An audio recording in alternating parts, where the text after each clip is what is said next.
guys, today I'm going to teach you how to make a thumbnail.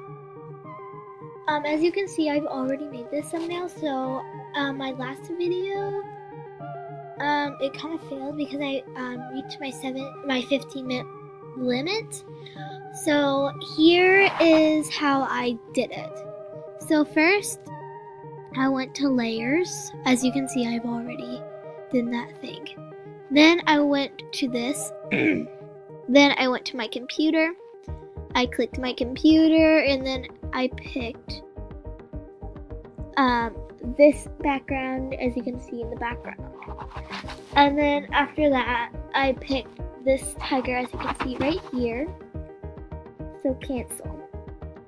And then afterwards, I erased all the white from the tiger.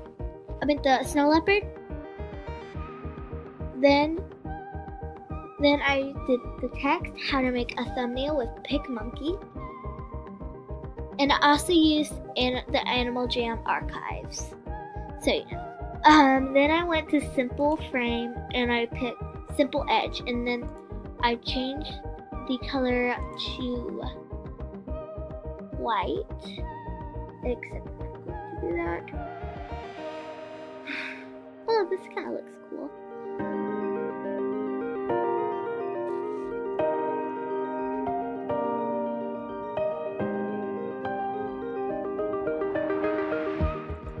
I like that.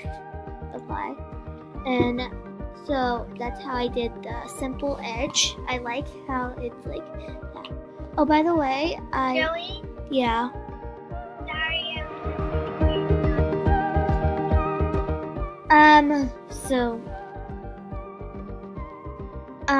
Then I did the simple edge. Then I went to layers again, and then I clicked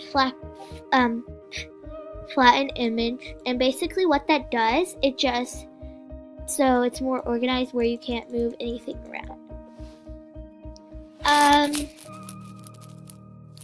So that's how I did that.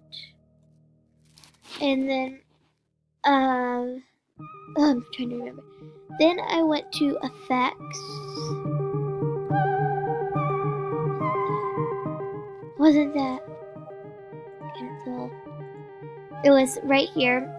I did this and I clicked this one. That's how I did that effect. And that's how I make my thumbnails. But except if you want to save it, and then you press, oh no, you don't want to start a 7-day free trial. All you have to do is screenshot it. You might think that's so stupid. I can just save it. I can just start a 7-day free trial. But I'm pretty sure after the 7-day free trial, you have to buy it afterwards. If you like it or not. But after this 7-day free trial, I'm pretty sure you have to buy it. So as you can see, I have my screenshot open. So all you have to do is X out of that. All you have to do is save it to your pictures. So as you can see, I saved it to my pictures. And then all you have to do is add it to your video. This is going to be the thumbnail for this video actually. So I just made a thumbnail in a video. My thumbnail in the video. So basically that's how you make a thumbnail with picmonkey in the Animal Jam archives. I will put all the links down in the description. I hope you have a great day, Snickerdoodles. Bye! If you're still watching, write Snickerdoodle down in the comments saying why you should win this surprise giveaway if you're still watching. Bye!